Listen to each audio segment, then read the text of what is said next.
नहीं, चांदी है, चांदी।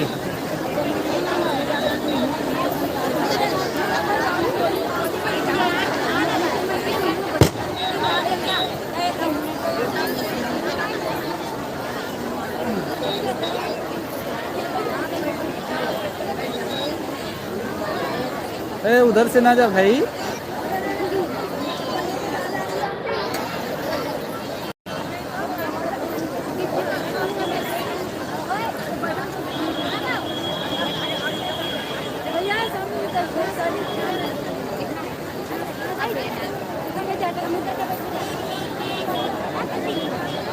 बोर्ड आओ तो इधर करो।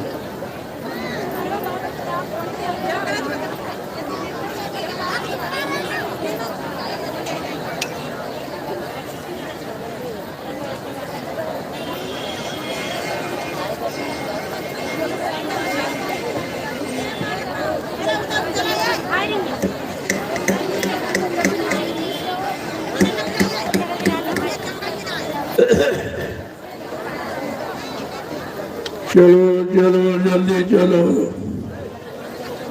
दौड़ के आए प्रेमियों, सत्संग का समय हो गया। सब लोग सामने आके बैठो ताकि एक एक वचन आपकी समझ में आ जाए। जब सामने बैठोगे तो सत्संग वचनों का असर प्रभाव तुम्हारे मन बुद्धि चित्त पे पड़ेगा, तब इनका सुधार होगा। वैसे किसी की दृष्टि पड़ते काम नहीं होता। गोस्वामी जी महाराज ने रामचरितमानस के उत्तरकांड में उन्होंने संतों की महिमा के बारे में कहा कि संत दरस जिन पातक टरई, संतों के दर्शन मात्र से पापों का क्षय हो जाता। ये काम सृष्टि में कोई इंसानी शक्ल नहीं कर सकती। चाहे आप किसी को करोड़ों रुपए दो और ये कहो मेरा एक पाप काट दे, ये काम कोई नहीं कर सकता। जो काम रुपए पैसे धन दौलत सामान से नहीं हो सकता, वो संत महापुरुषों के दर्शन दीदार से हो जाता। कितनी बड़ी महिमा संतों की है, और आप संतों की महिमा से अनभिज्ञ रह गए। महिमा आपको बताई गई, सब कुछ दर्शाया दिखाया गया, लेकिन तुम्हारी समझ में कुछ नहीं है, क्योंकि तुमने वचनों को संभाल के नहीं रखा कि वचनों का मतलब क्या है, वचन किस लिए उच्चारण किए जाते हैं। तो एक एक वचन को बड़ी सावधानी के साथ सुनिए। महाशिवरात्रि के पावन पर्व पर ये 5 दिवसीय आध्यात्मिक सत्संग समारोह आपके लिए रखा गया। आप सबको इसकी जानकारी इस पर्व की। ये पर्व हिंदुस्तान में क्यों मनाया जाता है? शिवरात्रि का मतलब क्या है? एक रात्रि शंकर जी की और 364 रात्रि तुम्हारी है। इसका ये मतलब नहीं है। शिव माने शक्ति। भगवान शंकर ने इस रात में अपनी जीवात्मा की दिव्य आंख जगा के वो शक्ति प्राप्त की थी जो विभिन्न मंडलों में की जानकारी करा देगी। उस शक्ति को प्राप्त किया था, पर इसलिए रखा गया कि हम सब लोग किसी संत महापुरुष से मिलकर अपनी जीवात्मा की दिव्य आंख खुलने की युक्ति उनसे ले ले, और हमारी भी जीवात्मा की तीसरी आंख खुल जाए तो हम सब भविष्य वर्तमान भूत को एक ही जगह से बैठ के देख लें। इतनी बड़ी शक्ति पाने की रात्रि है, लेकिन इसके बारे में लोगों ने कोई टिप्पणी नहीं। शिवरात्रि कह के केवल खाने पीने तक उसको सीमित रखा, अध्यात्म के बारे में कुछ नहीं जाना कि शरीर की दो आंखें जो काम नहीं कर सकती, वो जीवात्मा की एक दिव्य आंख काम करती। वो तो भूत भविष्य वर्तमान को सब देख लेती है एक जगह बैठकर, और इन दो आंखों से आप कुछ नहीं देखते। सामने देखने में भी धोखा हो जाता। ये तो धोखा पाने वाली आंख और वो सत्य की जानकारी कराने वाली आंख, इसी दिव्य आंख को शिव नेत्र, ज्ञान चक्षु और थर्ड आई, तीसरा नेत्र कहते हैं। इसी को संत महापुरुषों ने अलग अलग शब्दों से प्रभावित किया, लेकिन वो जीवात्मा की दिव्य आंख ये एक ही बात। अब जिस पर दया हो जाए, जिस पर दया हुई सतगुरु की, वही हुए निहाल और बाकी फंसे काल के जाल। जिन पर सतगुरु दयाल की महान दया कृपा हो जाती है, वो जीव इस संसार सागर से पार हो पाता है। नहीं 3-3 युग निकल गए, आज भी सब इसी में फंसे पड़े। ना निकलने की युक्ति किसी ने बताई, और जो बताने आए उनको आपने पहचान नहीं पाया। इसलिए तुम्हारा काम होते हुए भी रुक गया, और आपने इतनी दूरी बढ़ा ली कि वो चीज मिलना बड़ा मुश्किल है। इसलिए संत महापुरुष तो दयालु होते हैं। उन्होंने दया करके एक अवसर आपको ये फिर दिया कि जाओ एक बार सबको फिर से जानकारी दे दो। कि मतलब यानी संत महापुरुषों के वचन कभी झूठे नहीं होते, वो वचनों को पूरा करते हैं, उन्हीं को कहते हैं। जिन वचनों का काम नहीं होना उनको कभी नहीं बताते। उनकी वाणी का एक एक वचन बिल्कुल सिद्ध होता। का संत वाणी कभी झूठ नहीं होती। जिनके बारे में धर्म शास्त्रों में लिखा कि संत वचन पलटत नहीं, पलट जात ब्रह्मांड। चाहे ब्रह्म अपनी ब्रह्मांड की रचना में तब्दीली बदलाव क्यों न कर दे, लेकिन संत जो कहेंगे वो करके दिखाएंगे। उनकी जबान दस्तावेज होती, जिसे आप अकाट सत्य, यूनिवर्सल ट्रुथ कहते हैं। वो अकाट सत्य कोई नहीं काटता। उनका वचनों के सत्य होने का समय, घड़ी, तारीख सब निश्चित होती। समय के पहले केवल जानकारी दी जाती, ताकि उस समय का लाभ सबको मिल जाए। वो तो जानकारी आपको कितने पहले से, इतनी पहले से जानकारी किसी ने दी नहीं, और इतना समय जगाने का किसी ने दिया नहीं, और इतना भूल भ्रम मिटाने की युक्ति किसी ने दी नहीं है, और जीवात्मा के कल्याण उद्धार की ये युक्ति किसी ने नहीं बताई।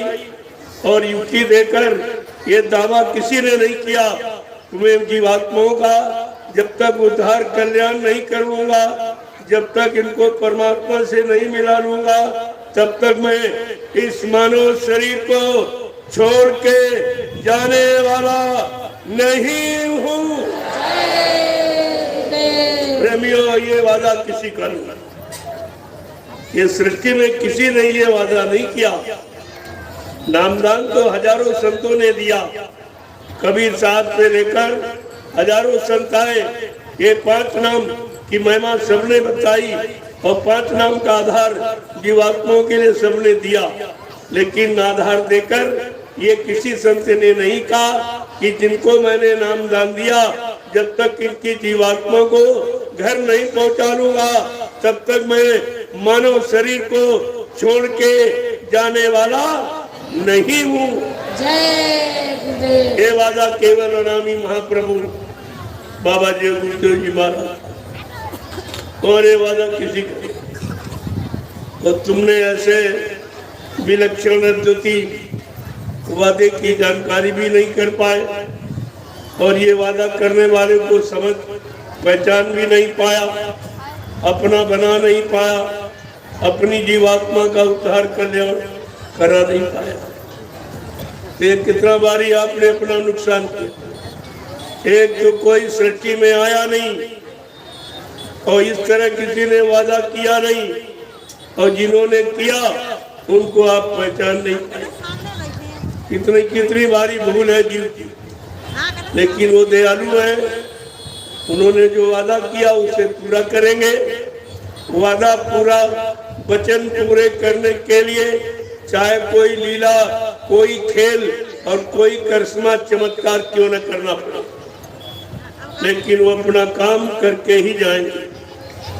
तुम कितना प्रचार झूठा कर डालो कि बाबा जी चले गए, ये तुम्हारे वचन मानी सिद्ध होने वाले नहीं तो संत झूठे हो जाएंगे।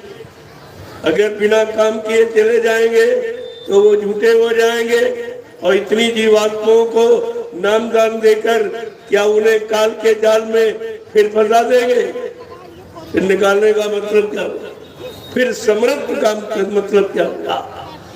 एक तरफ आप समृद्ध का प्रचार करते हो कि वनामी महाप्रभु हैं, वो युग सृष्टा हैं, युग दृष्टा हैं, ये सब आपने प्रचार किया है। भगवान का भगवान ये भी लोगों ने बताया, लेकिन वो खुद ही भ्रमित हो गए, खुद ही बेचारे बह गए, भूल भरम में चले गए। जो कहते थे उसी को अभी सिद्ध नहीं हुआ और इनकी भी वाणी झूठ हो गई। तो लोग ये कहेंगे तुमको कि तुम भी झूठे, तुम्हारा गुरु भी झूठा। ये कितना बड़ा अपराध आपने किया, और इस अपराध पर, गुनाह पर अभी आप कोई गौर ख्याल नहीं करते, क्योंकि तुम होश में नहीं हो, बेहोश में। तुम्हें इस अपराध की सजा नहीं मालूम कि गुरु को बदनाम करना, गुरु को झूठ बोलने वाला, वादा खिलाफी करने वाला, दगेबाजी करने वाला बताना या प्रचार करना, इसका कितना बड़ा दोष है, कितना बड़ा दोष। और जो इस दोष में शामिल है और सुन रहे हो वो कितने बड़े अपराधी हैं। उन पर कौन सा अपराध लगेगा? क्या लिखा गोस्वामी जी महाराज? गुरु निंदा सुने जो काना, गाँव पाप लगे गौघास समाना।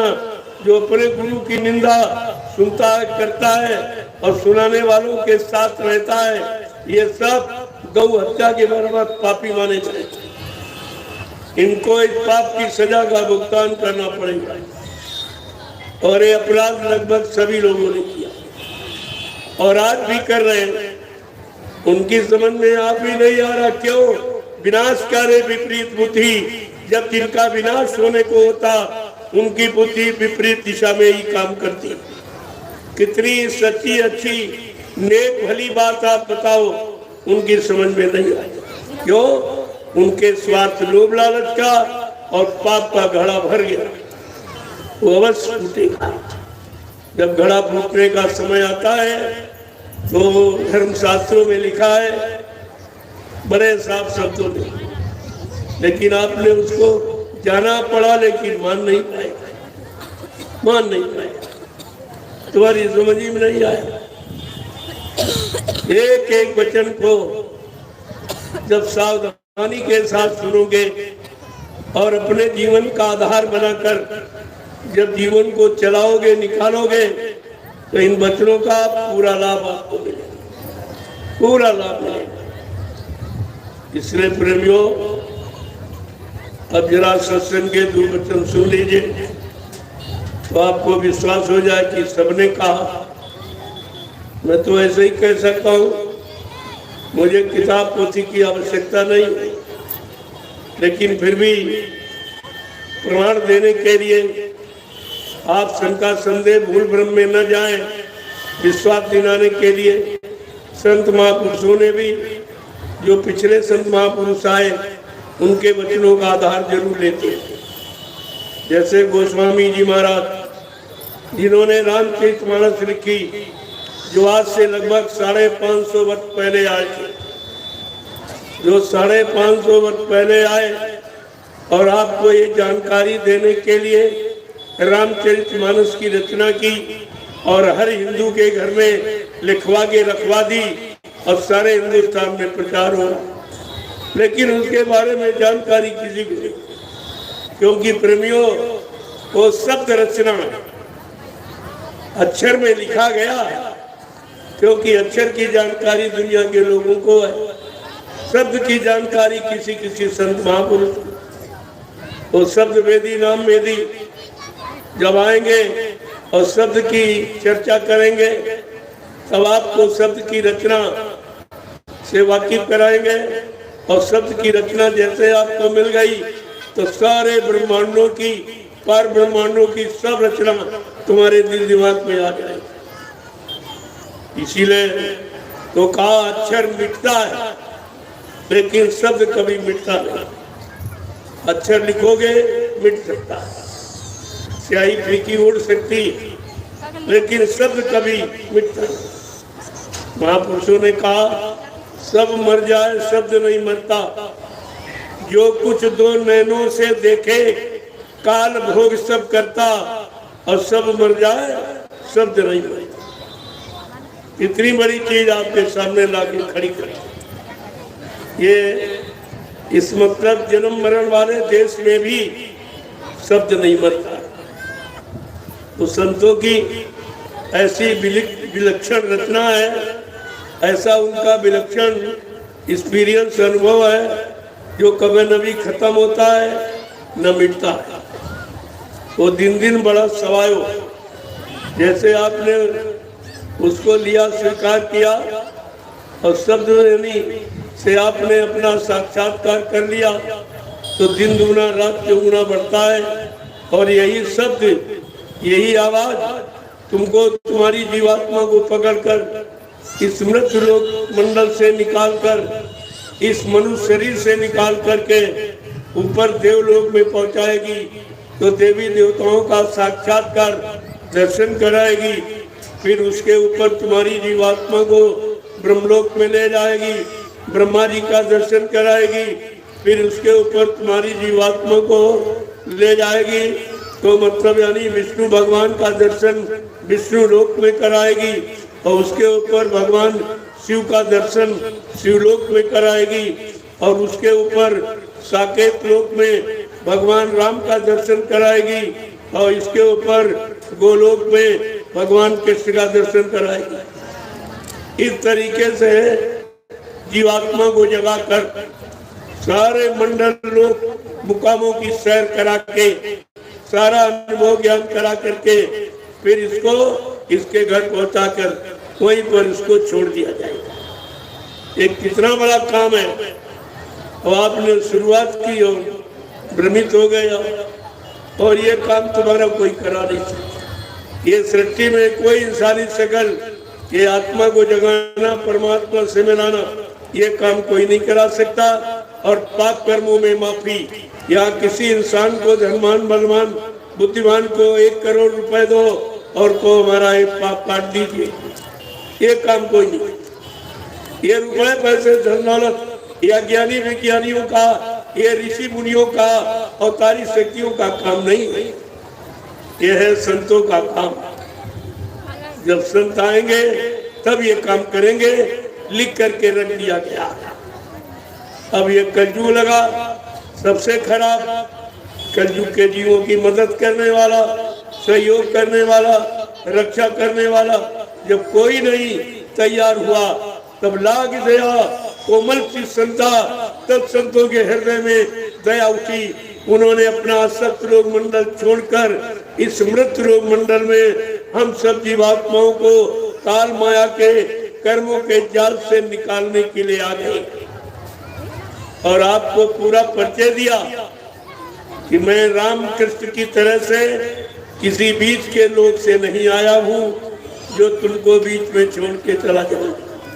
न मैं ब्रह्मा के ब्रह्मलोक से आया हूँ, न विष्णु भगवान के विष्णुलोक से आया हूँ, न शिव जी के शिवलोक से आया हूँ, न राम के साकेत लोक से आया हूँ, न कृष्ण के गोलोक से आया हूँ, न देवी देवताओं के 2 लोक से आया। मैं आया हूँ सतलोक सचखंड अनामी धाम प्रभु धाम, जहाँ की ये सारी सूरतें रूहे जीवात्माएं जो आज ये मृत्यु मंडल में मनुष्य शरीर में बैठी, मैं इनके वास्ते, इनको जगाने के लिए और इनको इनके घर धाम पहुंचाने के लिए और प्रभु परमात्मा से मिलाने के लिए आया।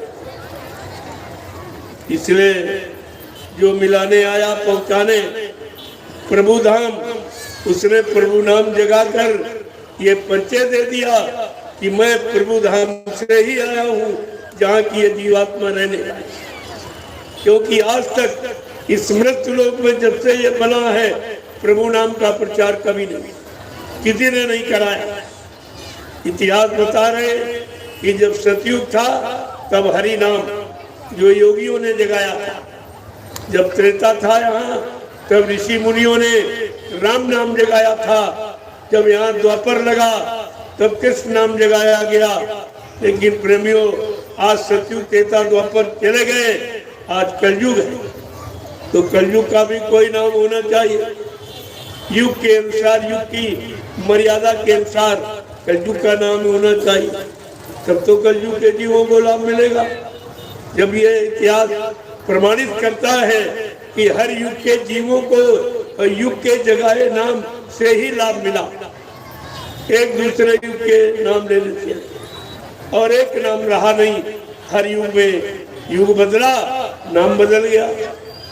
कहने का मतलब ये है कि अब कलयुग आ गया, तो कलयुग में तो किसी ने आपको नाम बताया नहीं है कि कलयुग में कौन सा नाम है, किस नाम से जीवों को सुख शांति मिलेगी, किस नाम से रहने खाने कमाने की व्यवस्था बनेगी, और वो नाम कौन कौन से काम करेगा, ये जानकारी तो किसी ने आपको दी नहीं। और देने वाले आए, उनको आपने पहचाना नहीं। तुम्हारा तो सब भूल में ही चला गया, सब इसी बखेड़े में चला गया, न कुछ ले पाए, न कुछ कर पाए, न किसी तरह का लाभ प्राप्त कर पाए। ये जीवन आपका तो व्यर्थ में चला गया। मतलब क्या निकले?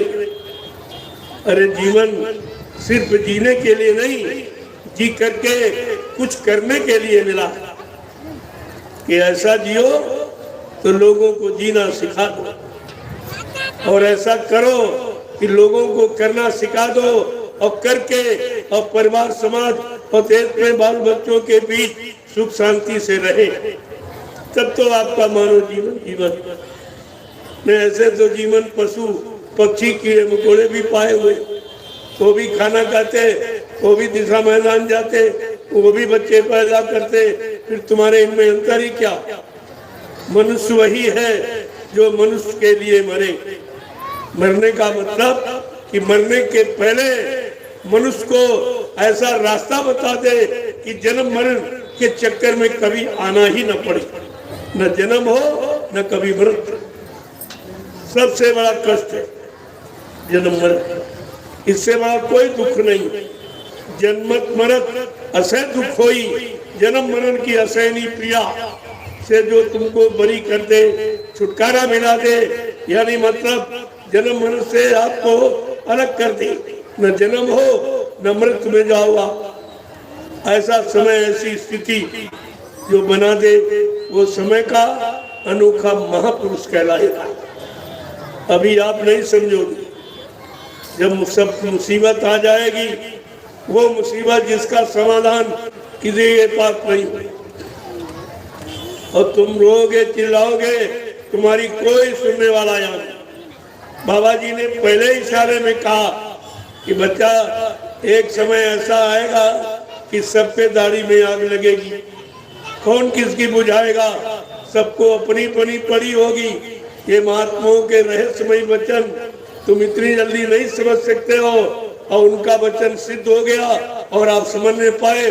वो था कोरोना। कोरोना काल में आपने देखा सबको परी परी पड़ी।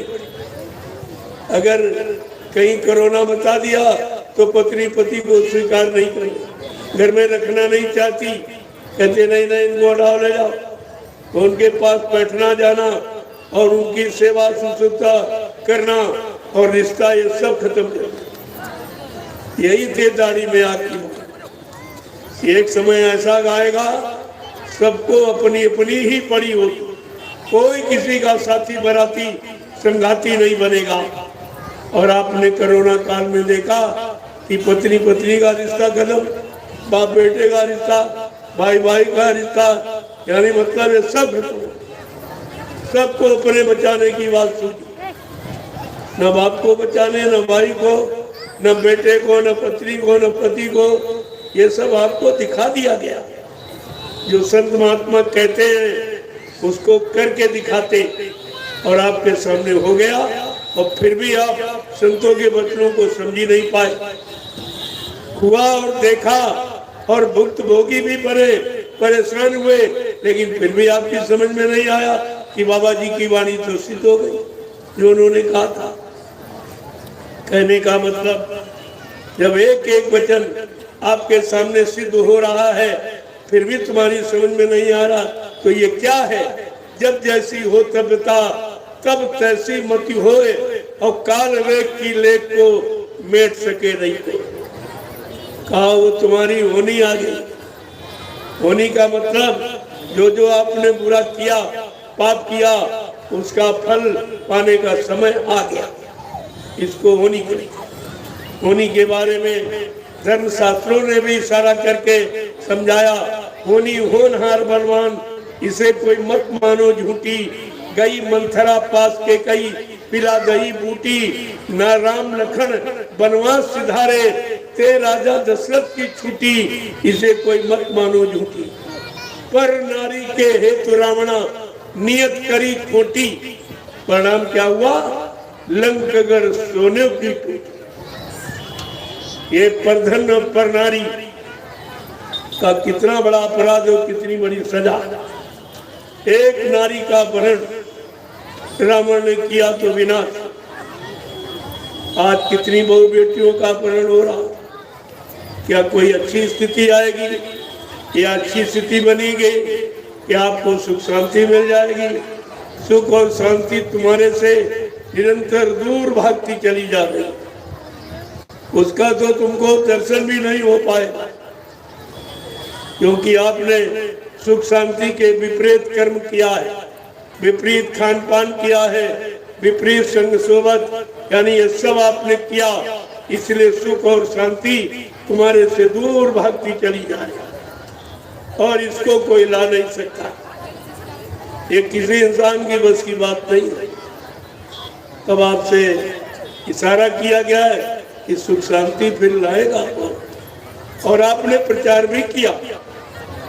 आपने प्रचार किया है भारत की जनता के भी कि विश्व को सुख शांति जय गुरुदेव नाम से मिलेगी, जो प्रभु का नाम है प्रभु के नाम से मिलेगी, और विश्व को सच्ची सुख शांति बाबा जी से। ये प्रचार आपने किया। अब ये भारत की जनता आपसे पूछने ही वाली है, तब तुम क्या जवाब दो? ये जनता तुम्हारा मुंह नोच लेगी। गांव की गली शहर की सड़कों पर तुम्हारा निकलना चलना मुश्किल हो जाएगा। तुम्हारा मुंह नोच लेगी, कहेगी तू भी झूठा और तेरा गुरु भी झूठा। तुमने तो ये अपराध किया है, अपने आप को भी और गुरु को भी झूठा कहेंगे। ये नहीं समझ पाए कि हम ये कह क्या रहे, किसके लिए कह रहे? अपने गुरु के लिए। तुम ये नहीं जान पाए, अगर गुरु तुम्हारा झूठा हो जाएगा तो क्या तुम सब चेले कभी सच्चे माने जाओगे? तुम्हारी पहचान गुरु है, और गुरु को तुमने झूठ बोलने वाला कह दिया, और कह दिया वो मर के चले गए। अभी किसी काम की शुरुआत नहीं हो जो उन्होंने वादे किए, किसी वादे की शुरुआत नहीं, और ये लोभी लालचियों ने उनके जाने की शुरुआत कर दी। ये भी नहीं समझ पाए कि संत जो कहते वो करके जाते। अगर संत महात्मा झूठ बोलेंगे तो सृष्टि में सत्य कौन बोलेगा? ये सब आपको जानकारी चाहिए। प्रेमियों, ये देश ऋषि मुनि महात्माओं का, गुरुओं का है, और कलयुग में सदगुरुओं का। पहले समझ लो आप, गुरु शब्द प्राचीन काल से गुरु करना हर मजहब धर्म का एक प्रमुख विषय था, बहुत आवश्यक कार्य। अगर जिसने गुरु नहीं किया तो उसका जीवन पशुवत माना कि उसने कुछ भी नहीं किया। क्यों करना, ये गुरु सिखाएगा। जो इंसान नहीं कर सकता न सोच सकता, वो गुरु करना सिखाएगा। इसलिए गुरु करना अनिवार्य है। अब यह है, जहाँ की जानकारी का जैसा गुरु आपने किया तो वही की जानकारी दे दे। अगर प्राइमरी का गुरु किया तो प्राइमरी की शिक्षा, जूनियर का किया तो जूनियर की शिक्षा दे दे, इंटर कॉलेज का किया तो उसकी, और डिग्री का किया। जैसे संसार में शारीरिक ज्ञान प्राप्त करने के लिए इतने गुरुओं की आवश्यकता अलग अलग पड़ती है, इसी तरह मतलब यानी जैसे इस शासन प्रशासन के लिए स्वच्छ शुद्ध चरित्रवान राजा की आवश्यकता पड़ती, जो बात का धनी हो, जिसके अंदर प्रजा के प्रति पुत्रवत पालन करने का स्वभाव, जो सत्य न्याय पर मर मिटने वाला हो, अपने को सत्य सिद्ध कर सके, अपने कार्य को, अपने सेवा धर्म को, ऐसे अच्छे राजा की आवश्यकता देश और अच्छी शिक्षा के लिए अच्छे अध्यापक की जरूरत है। आपके अच्छे स्वास्थ्य के लिए अच्छे डॉक्टर वैद्य हकीम की आवश्यकता। उसी तरह जैसे अच्छे लालन पालन के लिए अच्छे माँ बाप की आवश्यकता, जो शाकाहारी सदाचारी हो, ऐसे वो बाप अपने बेटों को भी शाकाहारी सदाचारी चरित्रवान सच्चा ईमानदार बना देगा, जो समाज देश के काम आएंगे।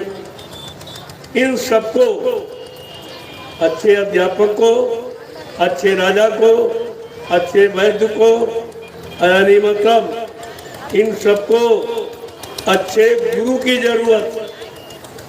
जो इनको, गुरु कोई दाढ़ीवाल का नाम नहीं, गुरु कोई जात बिरादरी का नाम नहीं, गुरु कोई जमीन जायदाद घेरने वाले का नाम नहीं, गुरु कोई चेला बनाने वाले का नाम नहीं, और चेला से मान सम्मान रुपया पैसा लूटने, ये काम गुरु का नहीं। गुरु क्या है? गु माने अंधकार, रू माने प्रकाश, शाब्दिक अर्थ। गु माने अंधकार, रू माने प्रकाश, जो हम सब जीवों को अंधकार से प्रकाश की तरफ ले जाके खड़ा कर, अधर्म से धर्म की तरफ, झूठ से सत्य की तरफ, पाप से पुण्य की तरफ, दानवता से मानवता की तरफ हम सब इंसानों को जगा के, चिता के और खड़ा कर दे। ऐसे समर्थ सदगुरु को गुरु कहते हैं। वो गुरु कहलाने का अधिकारी मृत लोग, लेकिन तुम्हारे यहाँ गुरु की कोई पहचान नहीं। दाढ़ी बाल बढ़ा दी, लाल पीला कपड़ा, छापा जने लाला माला जाला डाल दिया, कैसे गुरु? अरे गुरु भेष नहीं है, गुरु ज्ञान है, और ज्ञान की कोई शकल नहीं है, कोई भेष नहीं है। ज्ञान तो ज्ञान है, लेकिन आपको ने समझने का प्रयास नहीं किया तो गुरु कितने बन गए? 1 करोड़ गुरु समझ। इस समय 1 करोड़ साधु हैं, केवल भेदधारी। ये भेदधारी है, सत्यधारी नहीं है। ये मतलब यानी ये सत्यधारी नहीं, भेदधारी। और इनसे आपका काम होगा नहीं। वो एक समय आ रहा कि इनकी भी परीक्षा होगी। ये सतयुग किसी को छोड़ेगा नहीं। अभी तो तुम समझ ही नहीं रहे हो इशारों को। सतयुग क्या करेगा? कि सबको सत्य के रास्ते पर लाके खाते। ये झूठा जो ये मतलब व्यापार चल पड़ा है, गुरु के नाम का, भेष का नाम का, दाढ़ी के नाम का, कपड़े के नाम का, ये सतयुग सब समाप्त करके सत्य के रास्ते पर लाके खड़ा कर देगा। जो सत्य के रास्ते में सिद्ध होगा उसको संत कहा जाएगा। ये लिखने वाला नहीं, काम करने वाला, जिसके अंदर ऐसे कर्म, जिसके अंदर ऐसा यानी शक्ति और भेद मिल जाएगा उसको संत होता है। आप कोई घबराइए मत, सब परिचय। बाबा जी ने पहले एक इशारा कर दिया, जो भी अपने नाम के आगे संत लिखेगा, सदगुरु लिखेगा, भगवान लिखेगा, सरकार लिखेगा, महाराज लिखेगा, तो बच्चा एक दिन ये सब जेल का दरवाजा देखेगा। क्योंकि इन्होंने गुरु को बदनाम किया। ये गुरु को बदनाम करने की सजा है। और कितने चले गए जेल में और कितने अभी चले जाएंगे। इसलिए कहा गुरु और संत सदगुरु भगवान और सरकार महाराज ये कोई डिग्री नहीं है, न कोई संसार में स्कूल कॉलेज यूनिवर्सिटियां ये कोई डिग्री देती। ये अपनी मनमुक्ता में आके अपने निजी मान सम्मान के लिए ये सब बना के लिख दिया। अगर डिग्री के अनुसार तुम्हारा कर्म, तुम्हारा ज्ञान, तुम्हारी शक्ति अगर सिद्ध न हुई तो फिर जेल में बंद कर दिया। ये सब काम होगा। आप देखते जाइए आखिरकार उस सच्चे सदगुरु की पहचान कैसे होगी। जिसको देखो वो सदगुरु, जिसको देखो वो सत। तो गुरबाणी कह रही कि सदगुरु समय का एक ही आता, फिर ये हजारों कैसे बन गए। यही तो पहचान आपको करनी चाहिए। जब गुरबाणी कहती है सतगुरु एक गुरु बहु तेरे, संसार में समय का सदगुरु जो जीवात्मा को जगाने वाला, परमात्मा से मिलाने वाला, वो समय का एक ही आता, दो चार नहीं आते। और जिन्होंने ये कह दिया कि सदगुरु मर गया, उनसे पूछो क्या दूसरा कब आएगा, या आ गया तो उसका नाम पता बता दीजिए। अभी 2 मिनट में वेद खुल जाए, सच्चाई पता चल जाए और सदगुरु संत लिखने का मजा भी मिल जाए। आप ये देखते जाइए, सब ये सब होगा और पहले से जानकारी इसी के लिए दी जा रही। अगर कोई भूल चुकी हो तो फौरन वापस ले लो, इन शब्दों को वापस ले लो। ये शब्द लिखने के नहीं, ये तो करनी करके जो ज्ञान अनुभव प्राप्त होता है उसके अनुसार ये नाम दिए जाते, ऐसे नहीं दिया जाता। ये सब मतलब जानी फ्री 108 1008 क्या है। ये एक अनोखी डिग्री बना दी। तो संसार में कोई यूनिवर्सिटी, कोई कॉलेज नहीं देता। इनका अपना अलग, गुरुकुल में ये डिग्री नहीं देती। जो अध्यात्म का स्कूल है वो भी ये डिग्री नहीं देता। फिर इनसे पूछा जाएगा आखिरकार तुमने कहाँ से लाए, कहाँ से लिख रहे हो, क्या समझ के लिख रहे हो, क्या इसके अनुसार तुम्हारे में युक्ति और भक्ति और शक्ति है, क्या जवाब देंगे। आप देखते जाइए भी क्या क्या होता। ये सतयुग किसी को माफ नहीं करेगा, किसी को भी, और किसी की चलने वाली नहीं उसके आगे। तो बाबा जी ने कह दिया कि सतयुग ने यानी कलयुग ने हमेशा अपनी चलाई। हर युग में कलयुग गया, अपना करिश्मा खेल दिखाया उसे। जब कलयुग सतयुग में गया तो बाप बेटे में झगड़ा करा दिया, प्रहलाद हिरण्यकश्यप। यही कलयुग जब त्रेता में गया तो भाई भाई में झगड़ा रावण ऋषि विभीषण में करा दिया। यही कलयुग जब द्वापर में गया मामा भांजे कृष्ण और कंस में झगड़ा करा दिया। कहा बच्चा आज तो पूरा ही कलयुग है, आज तो कलयुग का राज्य है। तो किसी के राज्य में तुम मनमानी नहीं कर सकते। उसके अनुसार तुम्हें रहना पड़ेगा, ये नियम है। लेकिन समय के समर्थ अनामी महाप्रभु ने इस नियम को खारिज कर दिया। क्या कहा? मैं कलयुग को भगाऊंगा और सतयुग को लाऊंगा। ये अनामी महाप्रभु का ये प्रथम यानी मतलब ये चमत्कार है और ये प्रथम उनका चैलेंज है कि आप तक कलयुग सारे युगों में गया और सबको परेशान किया, लेकिन बाबा जी ने अनोखा वादा किया है कि है कलयुग मैं तुझे यहाँ रहने नहीं दूंगा, मैं तुझे भगाऊंगा और सतयुग को लाऊंगा 1000 वर्ष के लिए। और कैसे? मैं अपनी तपस्या त्याग के बल पर 1000 वर्ष के लिए सतयुग लाऊंगा और जिनको मैंने नामदान दिया है उनकी जीवात्मा को परमात्मा से मिलाऊंगा। जब तक ये काम पूरा नहीं कर लेगा, ये मेरा काम जब तक पूरा नहीं हो जाएगा, मैं मानव शरीर को छोड़ के जाने वाला नहीं हूँ। प्रेमियों, इतना बड़ा वादा सृष्टि में किसी का नहीं, और वो वादा हमारी आपकी जीवात्मा के कल्याण, हम सबके भले भलाई का। लेकिन हम लोग अपना भला भलाई नहीं समझ पाए।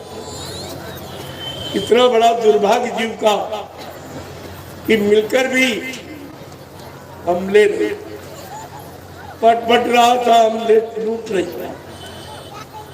इससे बड़ा नुकसान क्या हो सकता? लेकिन जो देने आया है वो बगैर दिए नहीं जाएगा। उसको कहा था हमें कुछ भी करना पड़ेगा। ये जो खेल किया गया लीला, इसके बारे में बाबा जी ने पहले ही जानकारी दी थी।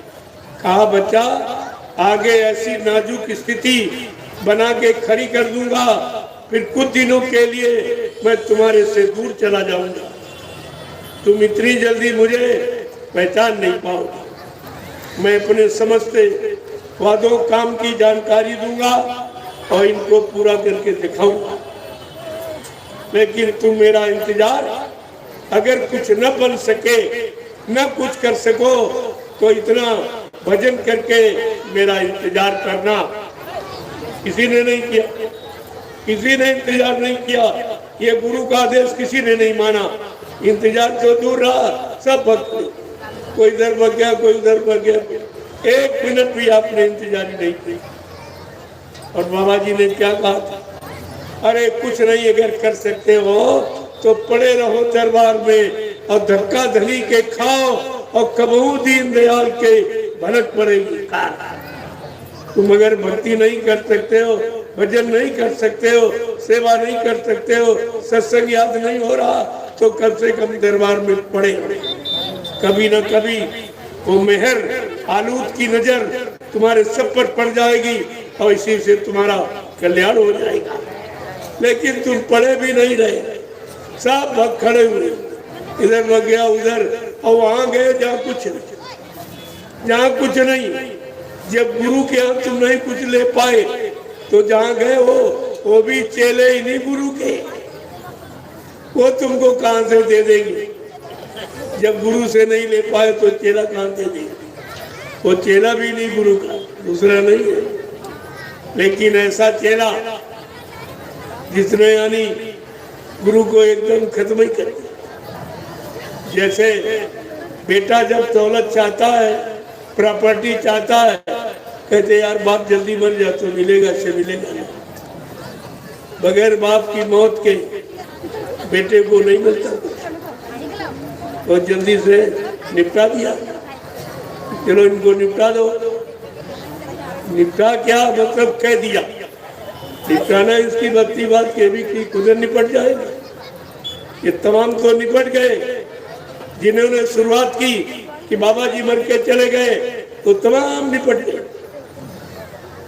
एक आध बचा मथुरा में तो सब सफाई हो गई, कोई नहीं, सब मर गए। जिन्होंने गुरु को मर जाने की बात कही, और मैंने शुरुआत में भी कहा था कि जिन्होंने प्रचार किया या कर रहे कि बाबा जी चले गए, तुम सब लोग देखते जाइए, ये तुम्हारे सामने ये सब मौत के शिकार हो जाए, सब मौत को पा जाएंगे। हो गई, मथुरा में हो गया सब। एक बचा, वो भी श्वासे भर रहा।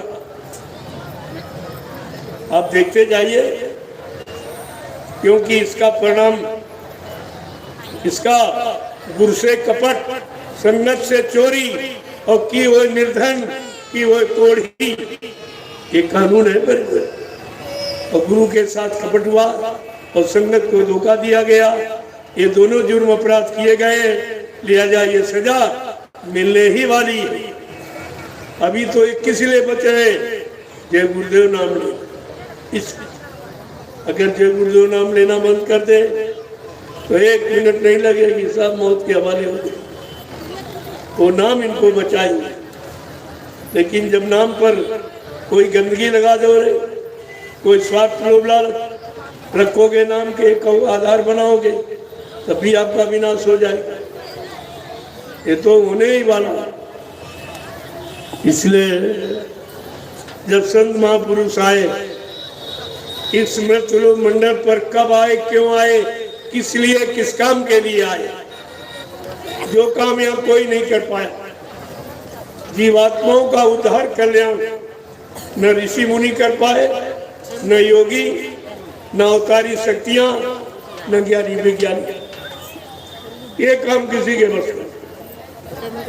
तब सतगुरु को आना पड़ा, अपनी जीवात्माओं को जगाने के लिए और घर पहुंचाने, तब उनको आना पड़ा। अगर इनमें से कोई काम कर देता तो सतगुरु को आने की क्या जरूरत। जब आए तो उन्होंने अपनी प्यारी जीवात्मा को, अपने को चिंता अपनों को होती, पड़ोसियों को नहीं होती। जब समृद्धता दयालु आए तो उन्होंने जीवात्मा को ही जगाकर, कैसे जगाया और क्या कहा, क्या इशारा किया, जरा समझ लीजिए। क्योंकि जीवात्मा का काम हमारा आपका सबका होना, तो ये वचन सबके लिए महत्वपूर्ण है।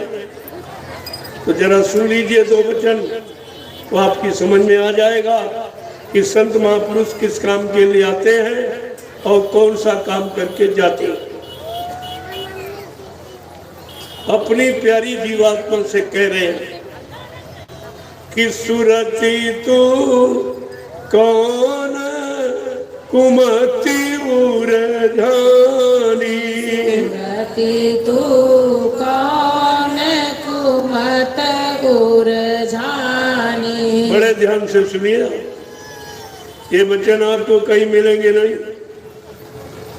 देखो, संतों ने सूरत का, विद्वानों ने जीवात्मा का, मुसलमानों ने रूह का, अंग्रेजों ने सोल का। बात एक थी, भाषा का झगड़ा खड़ा किया, बाकी जीवात्मा जीवात्मा। लेकिन संतों ने सूरत नाम से ही इसको जगाया और सूरत नाम से जीवात्मा को परिभाषित किया। क्या कह रहे हैं कि सूरती तू कौन कुमति उरझानी, सुरती तू कौन कुमत उरझानी। क्या पूछ रहे हैं? अपनी प्यारी जीवात्मा जिसको जगाने, घर पहुंचाने के लिए आए हैं, तो बड़े प्रेम से कह रहे हैं, ऐ सूरत जीवात्मा रू, तेरे पर कौन कुमति सवार हो गई। तू तो चेतन अमल सहज सुखराशि है, तू अजर अमर अविनाशी है। तेरे पर कैसे प्रभाव पड़ गया, तो कैसे वो उलझ गई थी इस मृत्युलोक मंडल में, जबकि मृत्युलोक का कोई सामान तू प्रयोग करती नहीं है, तू खाना खाती नहीं है, कोई भोग भोगती नहीं है, कोई सामान चाहती नहीं है, रात पात धन दौलत तुझे चाहिए नहीं। तो आखिरकार तेरे उलझने का कारण क्या है?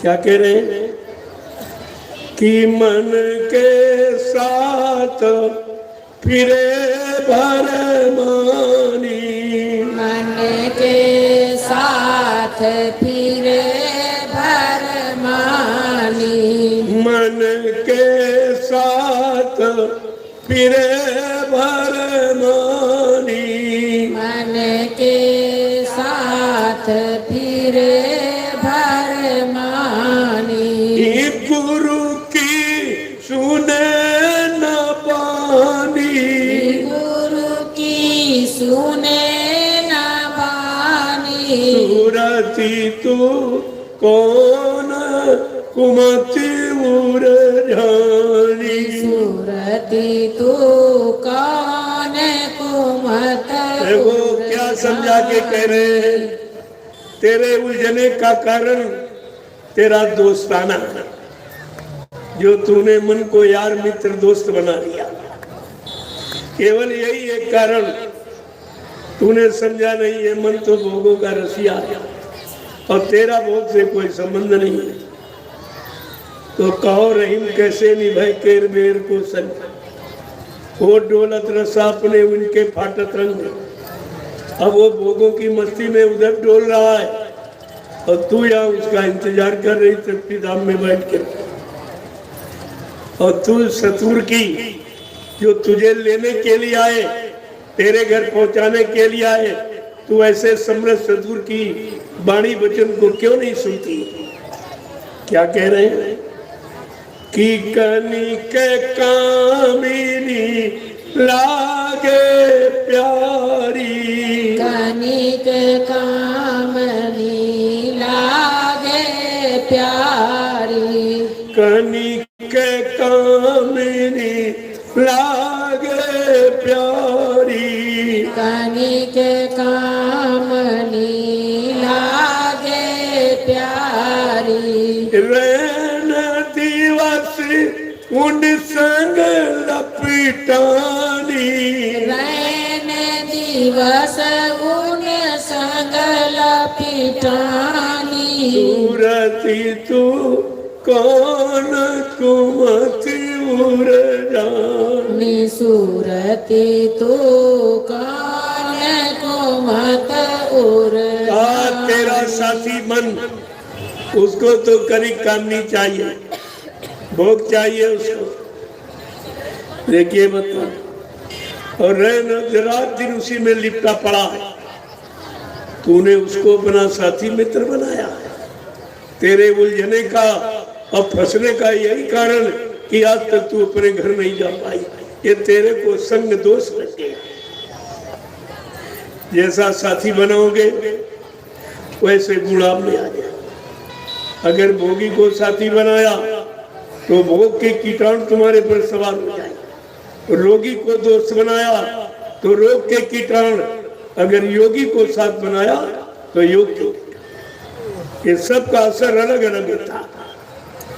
आगे क्या कह रहे हैं कि मोह जाल ये काल बिछाया, मोह जाल काल बिछाया मोह जाल ये काल बिछाया, मोह जाल काल बिछाया दाना डाला जीव फसानी, दाना डाले जीव फसानी सूरती तू कौन कुमति उर जानी। सूरती तू कौन क्या कह रहे कि काल ने मोह का जाल बना दिया और भोगों का दाना डाल दिया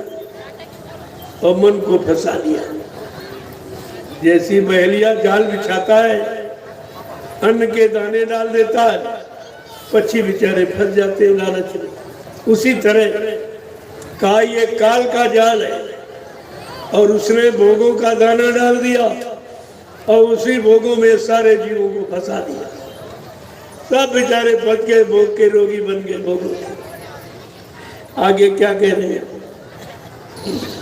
कि तू अनजान पड़ी लालच में, तू अनजान पड़ी लालच में, तू अनजान पड़ी लालच में, तू अनजान पड़ी लालच में, बहुत हो तेरी हानि, बहुत होए तेरी हानि, सूरती तू कौन कुमत मुर जानी, सूरती तू कौन कुमत और कह रहे तू अज्ञानता में फंस गई, तेरा तो कोई लालच भी आ नहीं, कोई स्वार्थ नहीं, किसी सामान का प्रयोग करती नहीं, भोग भोगती नहीं,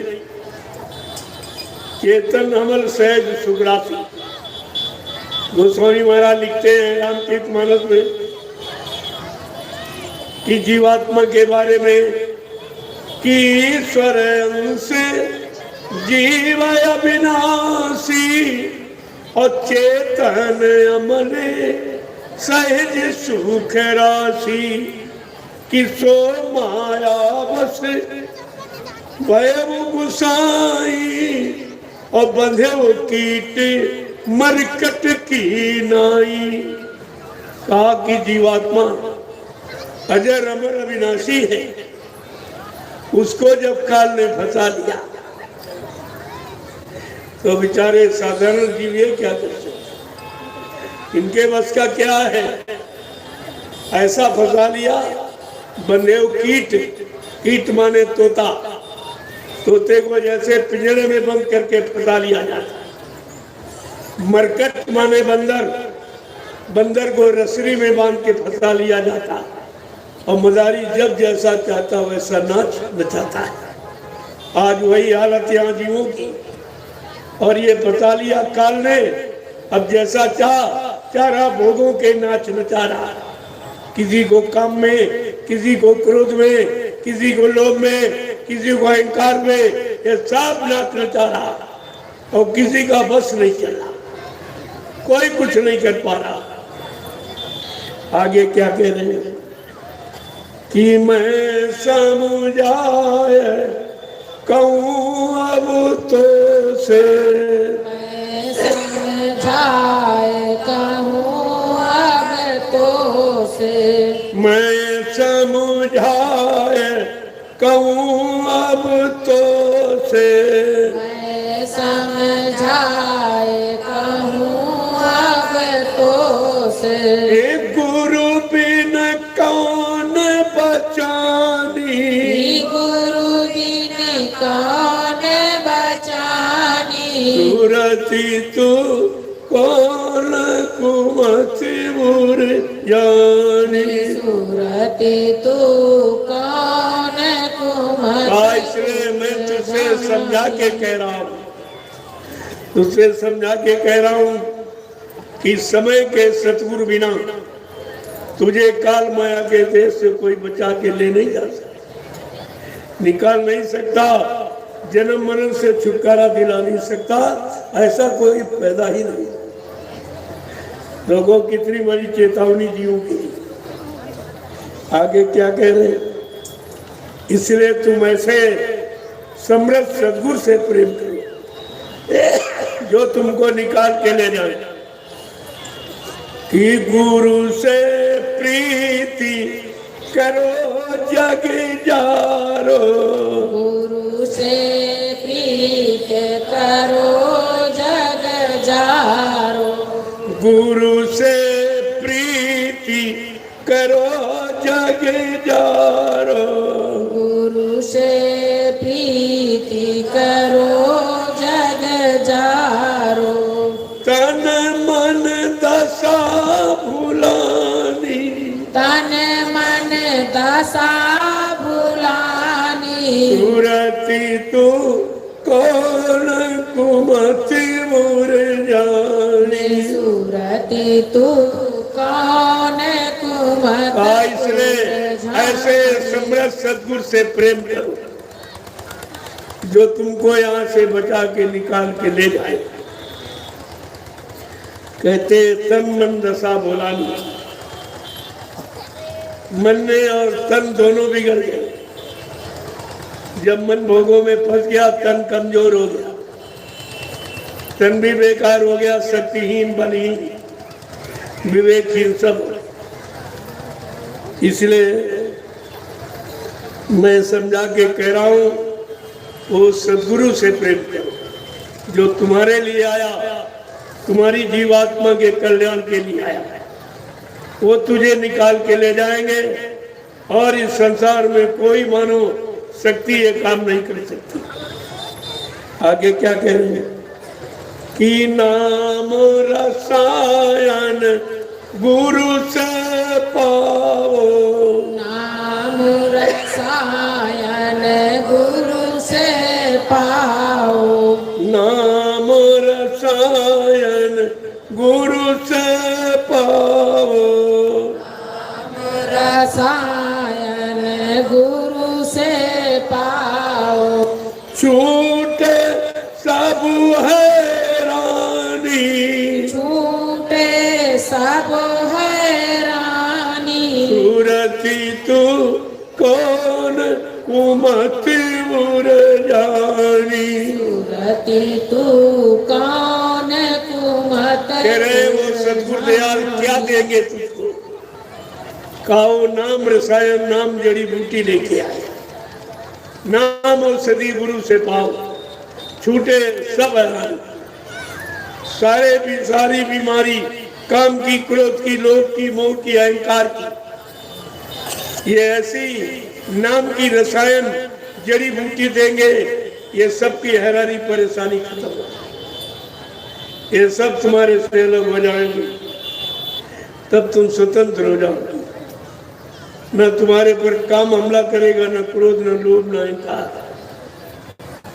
आगे क्या कह रहे हैं कि फिर तू चढ़े गगन के नाके, फिर तू चढ़े गगन के नाके, फिर तू चढ़े गगन के नाके, फिर तू चढ़े गगन के नाके, तन से हो अलगानी, तन से होए अलगानी, सूरती तू कौन कुमत उर जानी। सूरती तू कौन आज जब राम नाम रसायन गुरु से पा जाओगे तो नाम ही आधार है जीवात्मा, वही नाम डोर शब्द डोर जो जीवात्माओं को पकड़ा के शत्रु से नीचे उतारा और काल में बहका के नाम डोर छीन ली, तब जीवात्मा बिचारी अब निराधार हो गई, कोई आधार नहीं रहा, अब बेचारी तब से फंसी पड़ी। कहा फिर से वही नाम डोर शब्द डोर पकड़ाने आए, अब पकड़ा कर तुझे तेरे घर पहुंचाने आए हैं, उनसे नाम डोर ले ले, पकड़ ले, ये नाम औषधि है किसकी? काम करो लोभ मोह अहंकार से छुटकारा पाने की। आगे क्या कह रहे हैं? फिर तू चढ़े गगन के नाके, जो तेरा घर सत्यलोक अनामी धाम तमाम मंडलों से होकर, ब्रह्मा के ब्रह्मलोक से, विष्णु के विष्णुलोक से, शिव जी के शिवलोक से, राम के साकेत लोक से, कृष्ण के गोलोक से, ये सब से चलती हुई सारे लोगों का भ्रमण करती हुई, सबका दर्शन करती हुई तू अपने घर पहुंच जाएगा। वो नाम डोरो पकड़ाने आए। आगे क्या कह रहे हैं कि जम की घात बचा ले प्यारी, जम की घाट बचा ले प्यारी, जम की घाट बचा ले प्यारी, जम की घाट बचा ले प्यारी, राधा स्वामी कहत बखानी, राधा स्वामी सतगुरु स्वामी कहत बखानी, सतगुरु स्वामी कहत बखानी। सूरति तू कौन कुमति उरझानी, सूरति तू कौन कुमत नाम लो शब्द लो, यानी सतगुरु दाता दयालु से ले लेगी और अपने घर चली जाएगी तो जमराजा की कोई मार तुझे खानी नहीं,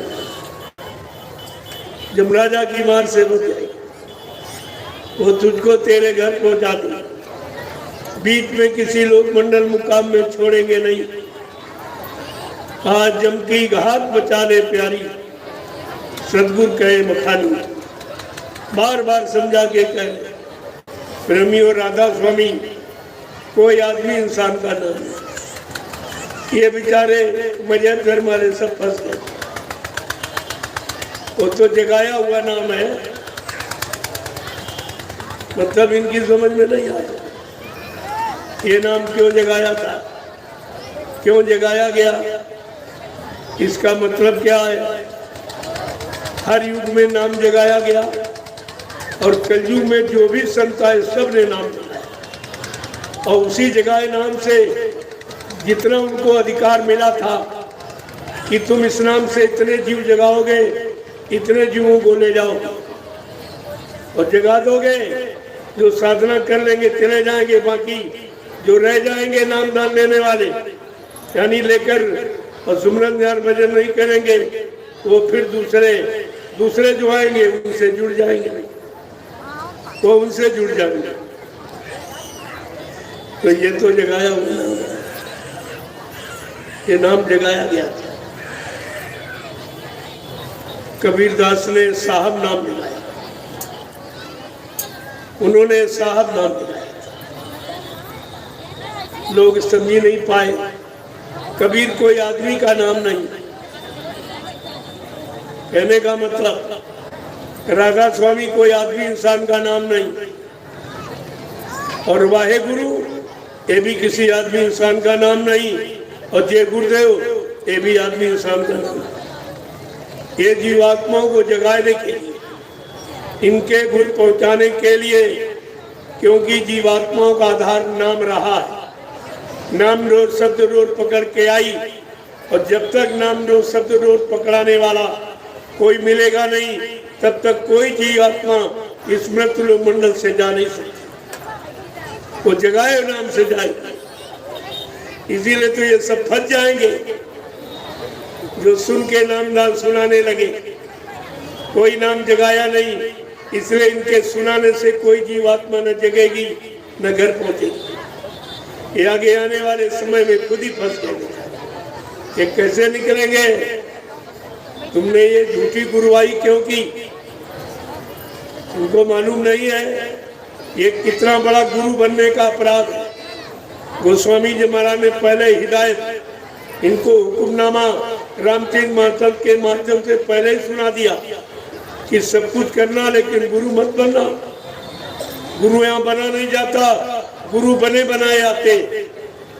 बड़े साफ शब्दों में लिखा कि हरे शीश धन ईसो कनाराई, असो गुरु घोरी नरक मां परई। अगर कोई चेला बना रहा है केवल धन दौलत रुपए पैसे मान सम्मान सामान लेने के लिए, तो ऐसा गुरु रो रो घोर नरक में जाएगा। क्या इन लोगों ने ये नहीं पढ़ा कि मैं नरक की तैयारी कर रहा हूँ, नरक में जाने के काम कर रहा हूँ। ये गुरुवाई ये सबके बस की बात नहीं है। गुरुवाई कोई व्यापार, गुरुवाई कोई धंधा नहीं है। वो गुरु जो सतलोक सचखंड अनामी धाम से आए और जीवात्माओं को जगाकर काल माया के देश से अनामी धाम पहुंचाए, वो है। कभी गुप्त गुरु की परिभाषा बताई, गुरु वही जो शब्द स्नेही और शब्द बिना दूसर नहीं सही। गुरु का केवल काम शब्द की कमाई, वो शब्द को सेता है, वो भोगों में नहीं मान सम्मान में नहीं, रात पात धन दौलत में नहीं, रुपए पैसे में नहीं रहता, केवल शब्द की कमाई करता। लेकिन बेचारे क्या है, शब्द कमाई में जो पूरा उन चरणों की बन जा धूरा। कहा गुरु कौन है? जिसके पास शब्द की कमाई है। उनके चरणों की तू धूल बन जा तो तेरा उसी में कल्याण हो जाएगा। ये सब लिख दिया रामचरितमानस में, ताकि कोई नकली गुरु बनकर लोगों को धोखा न दे। इसलिए ये सब वचन बचने के लिए आपको लिख दिए थे, लेकिन आपने पढ़ा ही नहीं कि गुरु किसे कहते हैं। कहते कि गुरु का काम केवल शब्द की कमाई, ये रुपए पैसे दाम की कमाई करना नहीं। ये तो जीव मानता नहीं है कि नहीं नहीं हमारा किसी अच्छे काम में लगा दो, हमारे पास कोई शक्ति भक्ति तो है नहीं, मैंने यही कमाया है, जरा किसी परमार्थी काम में लगा दो तो हमारा जीवन सुधर जाएगा, आगे हमको मानव शरीर में फिर मौका मिल जाएगा। कि वो कितनी बड़ी चीज, और आपको ये सब समझना चाहिए। और क्या कह रहे हैं, जरा एक एक वचन को बड़ी सावधानी के साथ सुनिए तो तुम्हारी समझ में सब आ जाए। आगे क्या कह रहे हैं समझा के, यह जीवात्मा सूरत रूप, ये तो समझाया, अब निकालने की बात क्या कहेंगे और कहां कहां तुमको किसने फंसाया ये सब बताएंगे, और तुमको कौन निकालेगा और कौन निकाल के घर पहुंचाएगा उसका परिचय भी देंगे। फंसाने वाले का परिचय और निकालने वाले और पहुंचाने वाले का परिचय दोनों से, तब ये जीवात्मा बेचारी सोच पाएगी। तो क्या कह रहे हैं, पिया को निजी घट में, पिया को निज घट में, पिया को निजी घट में, पिया को निज घट में। ये दूसरा वचन समझाने का अपनी जीवात्मा रूप से क्या कह रहे हैं कि अगर तू सच्चे पिया प्रीतम के पास जाना चाहती है तो उसकी खोज कर, जिसकी जो पिया से मिलकर आए और प्रीतम के पास आए, प्रीतम के पास पहुंचा दी। क्या कह रहे हैं, एक एक वचन को कैसे समझाता कि जो तुम पिया से मिलना चाहो, तुम पिया से मिलना चाहो, जो तुम पिया से मिलना चाहो, तुम पिया से मिलना चाहो, मत भटको तुम जग में, मत भटको तुम जग में, खोजनी पिया को निजी घट में, खोजरी पिया को निज घट में। जीवात्मा सूरत रूप, अगर तू अपने सच्चे पिया प्रीतम से मिलना चाहती है तो उससे मिलने का रास्ता मनुष्य शरीर के अंदर से, जहां तू बैठी है वहीं से रास्ता ऊपर की तरफ जाता तेरे पिया प्रीतम से मिलने का।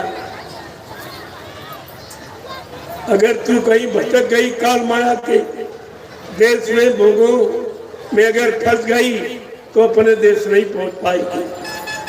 क्या कह रहे हैं कि तुमको यहाँ कौन कौन फंसाने वाले, काल ने फंसाने की कौन सी व्यवस्था बनाई है, एक एक बताएंगे सब कि तीरथ भारत तीरथ भरत करम आचारा, तीरथ भरत करम आचारा, तीरथ भरत करम आचारा, तीरथ भरत करम आचारा, मत ये भटका में मग में, ये भटकावे मग में, खोज रे पिया को निज घट में, ओजरी पिया को निज घट में। काल तुझको फंसाने वाले ये जड़ में पत्थर कागज पानी ये तीनों में तुझको फंसा दिया काल ने। ये मार्ग में बाधा डालने, इनमें फंस जाओगे तो चेतन कभी नहीं मिलेगा। तुम्हारा देश सतलोक चेतन, तेरा पिया परमात्मा चेतन और तू चेतन। जब चेतन देश से कोई चेतन नाम जगाने वाला आएगा, उस जगाए चेतन नाम से जीवात्मा जगेगी, उससे गर जाएगी और किसी से नहीं। ये सुनाए वाले नाम से नहीं, जगाए वाले। आगे क्या कह रहे हैं? एक एक चीज को कैसे समझा के कह रहे हैं।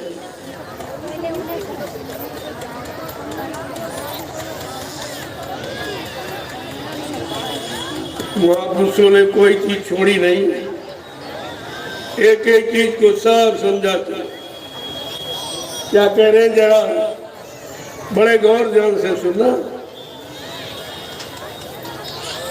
कि जब लगे सतगुरु मिलना पूरे, जब लग सतगुरु मिले न पूरे, जब लग सतगुरु मिलना पूरे, जब लग सतगुरु मिले न पूरे, पड़े रहोगे अघ में, पड़े रहोगे अध में, खोजरी पिया को निजी घट में, खोजरी पिया को निज घट में। कहा जब तक वो सदगुरु पूरा सदगुरु कौन? शब्द कमाई में जो पूरा, उन सदगुरु की बन जा धुरा। जिसके पास शब्द की कमाई है, वो शब्द की कमाई के द्वारा तुम्हारी जीवात्मा को जगा के परमात्मा से मिला देगा। कहा जब तक वो पूरा सदगुरु नहीं मिलेगा, इस काल माया के अंधकार में कर्मों के जाल में फंसे पड़े रहोगे, कभी निकल नहीं पाओगे। और वो सदगुरु दाता दयालु देंगे क्या कि नाम सुधारस कभी न पाओ, नाम सुधारस कभी न पाओ, नाम सुधारस कभी न पाओ, नाम सुधारस कभी न पाओ। कैसे समझा के कह रहे कि नाम सुधारस कभी न पाओ, नाम सुधारस कभी न पाओ, भरमो योनि खग में, भरमो योनि खग में, खोजरी पिया को निजी घट में, खोजरी पिया को निज आओ जब सदगुरु दाता दयालु मिलेंगे तो नाम सुधा माने अमृत, वो नाम अमृत, उसे अमृत छूता है। शब्द अमीरत प्रिय निरंतर झूमे अधर मजाल। कहा कि जीवात्मा के खुराक शब्द है अमृत। जब वो अमृत पान करेगी तो बलवती बनवान हो जाएगी, फिर अपने घर को चल पड़ेगी। अभी जब से आई है तुझसे अमृत यहाँ मिला नहीं, क्योंकि यहाँ मन विषय रस पी रहा, विषयों का रस, और जीवात्मा शब्द रस पीती है। तो दोनों में बहुत अंतर है, दोनों एक दूसरे की विरोधाभास है। आगे क्या कह रहे हैं समझा के एक एक वचन को। अब तुमको और फंसाने वाले यहाँ कौन है? बहुत खोल के कहते हैं महात्मा, संत महात्मा सत्य कहने में डरते नहीं, खोल के कह रहे हैं कि पंडित काजी भेख सेख सबो, पंडित काजी भेख सेख सबो, पंडित काजी भेख सेख सबो, पंडित काजी भेख सेख सबो, अटकी रहे हैं डग डग में, अटकी रहे हैं डग डग में, खोजरी पिया को निजी घट में, खोजरी पिया को निज घर एक तो तुझे अटकाने वाले कागज पत्थर पानी जड़ है, और दूसरे ये पंडा पुजारी मुल्ला मौलवी ग्रंथी पादरी, इन्होंने खुद नहीं पाया, तुम्हें क्या मिलाएंगे? इतने दिनों से पूजा कर रहे, इनसे पूछो तुमने जिनकी पूजा की वो मिले तुम्हें? पंडा पुजारी से पूछो तुमको कोई भगवान मिले, कोई देवी देवता मिले? मुल्ला मौलवियों से पूछो खुदा तुमको मिला? पादरियों से पूछो तुम्हें गाड मिला? और किसी ग्रंथी से पूछो तुम्हें सच्चा सद्गुरु मिला? तो तुम्हारी भूल खत्म हो जाएगी। जब उनको नहीं मिला तो तुम्हें कहां से मिल जाएगा? तो पूछने से तुम्हारी अटक भटक खत्म हो जाएगी। लेकिन ना आप पूछते हो ना कोई बताता तो, और 3-3 युगों से इसी में फंसे सब पड़े।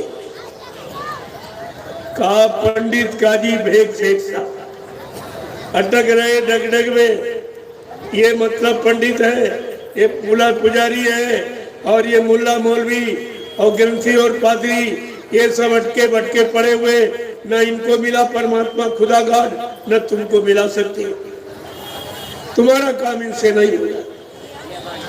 उसी को समझा के बता रहे हैं कि जिनसे तुम जुड़े हो, जिनसे उम्मीद करते हो, जब उन्हीं को नहीं मिला तो तुम्हें कहां से मिला देंगे? आगे कह रहे हैं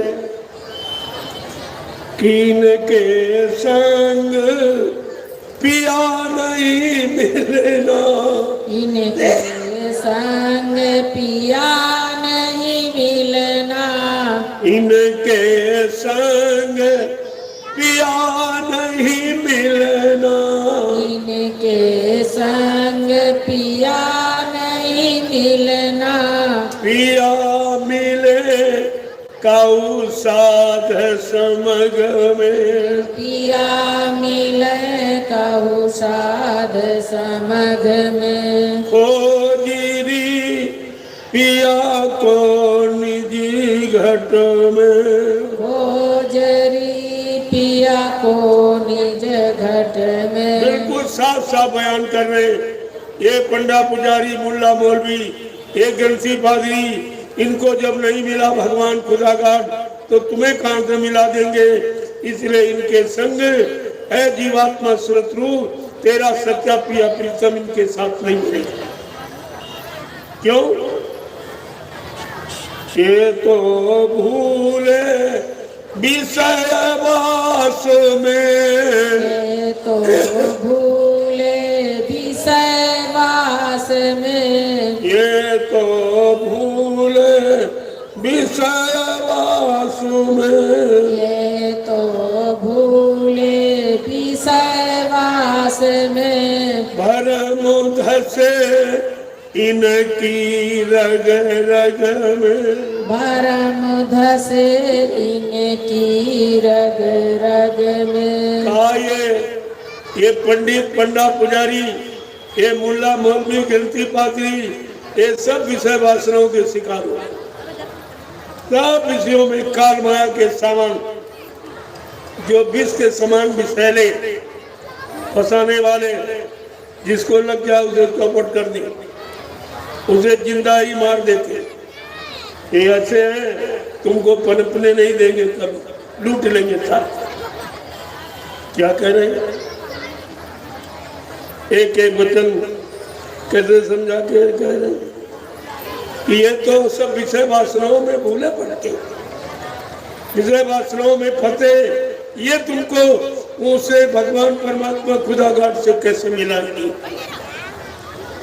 आगे क्या कह रहे हैं कि बिना संत कोई भेद ना पावे, बिना संत कोई भेद न पावे, बिना संत कोई भेद न पावे, बिना संत कोई भेद न पावे।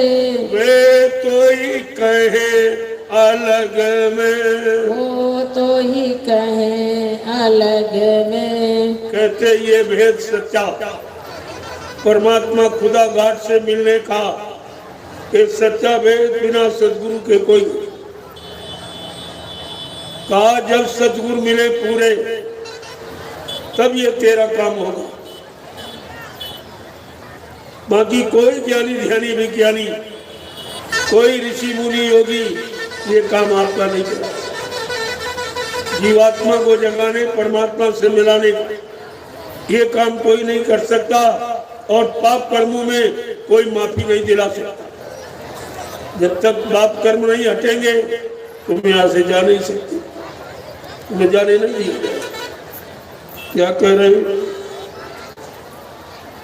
कि जब लगे संत मिले नहीं तुमको, जब लग संत मिले नहीं तुमको, जब लगे संत मिले नहीं तुमको, जब लग संत मिले नहीं तुमको, पड़े रहोगे अघ में, पड़े रहोगे अघ में। कहते जब तक संत, संत माने दाढ़ीवाल, लाल पीला कपड़ा ये नहीं है।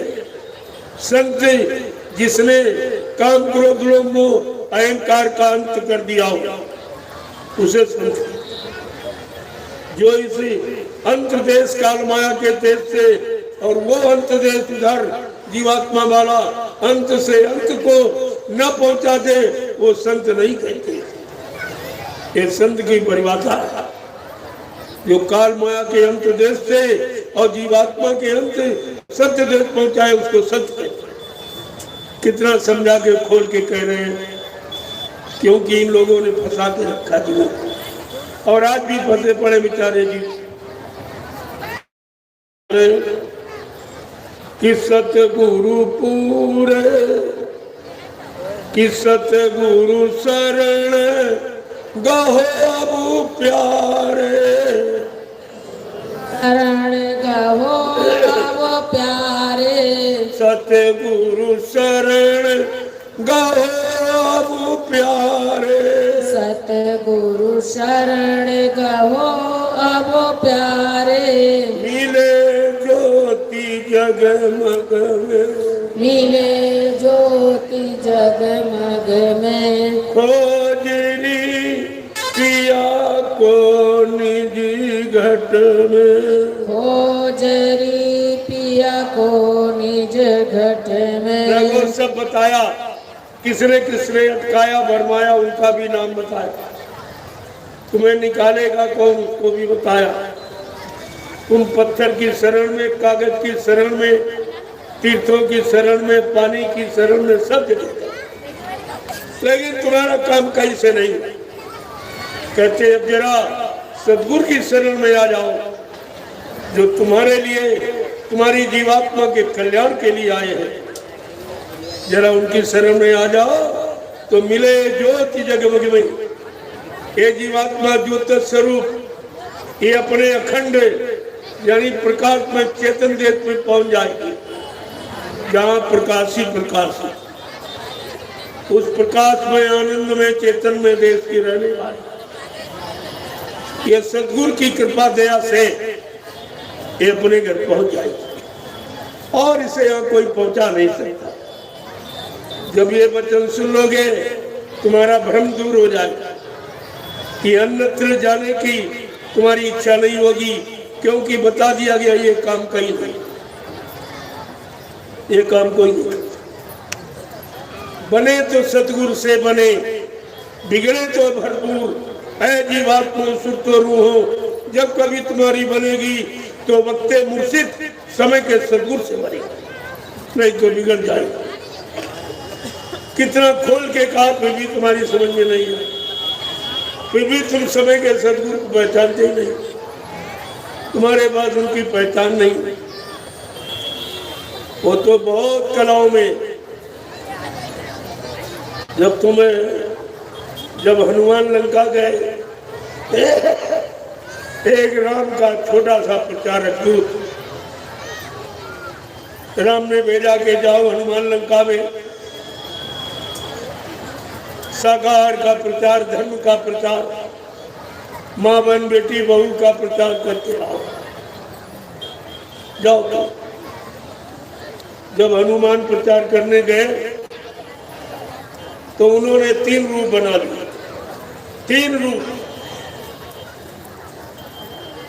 सूक्ष्म रूप धर सियहि दिखावा, विकट रूप धर लंक जरावा, और भीम रूप धर असुर संहारे, और रामचंद्र के काज समारे।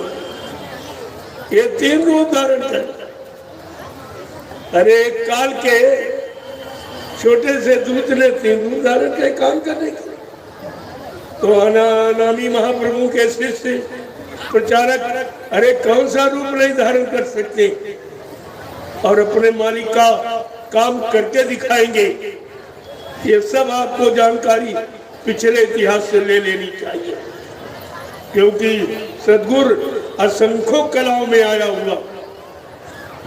राम तो 16 कला, कृष्ण 64 कला, लेकिन अनामी महाप्रभु कलयुग में असंख्यों कलाओं से आए। कैसे तुम पहचानोगे उनकी शक्तियों को, कैसे पहचानोगे? और वो उसी के रूप तद्रूप होते, वो उनसे अलग नहीं होते, उन्हीं के रूप तद्रूप, और वही उनका काम करेंगे जो उनके, दूसरा तो करेगा नहीं काम। ये सब जानकारी आपको रखनी चाहिए, लेकिन आप भूल गए। जय गुरुदेव, जय गुरुदेव, जय गुरुदेव। नाम किसका? प्रभु का। जय गुरुदेव। नाम किसका? प्रभु का। प्रभु का प्यारा नाम। अब आप लोग खड़े हो जाइए, खड़े हो जाओ प्रेमियों। देखो कल सत्संग का आखिरी दिन है, तो कल सुबह 7:30 बजे कुछ प्रेमी झंडा लेकर, कन्याएं यानी लड़कियां नहीं जाएंगी, महिलाएं और पुरुष हाथ में झंडा लेकर आसपास के गांव में निमंत्रण देने जाएंगे। और महिलाएं को बताएंगी, पुरुष को बताएंगे कि आज आप लोग अपने घर में चूल्हा नहीं जलाएंगे, तुम्हारे सबके लिए महाप्रसाद भंडारों में तैयार कराया गया, जिसके खा लेने से तमाम बीमारी, दुख, तकलीफ, परेशानी तुम्हारी चली जाएगी। ये महाप्रसाद है। भोजन तो अपने घर में रोज ही करते, लेकिन महाप्रसाद नहीं, ये नहीं मिलता।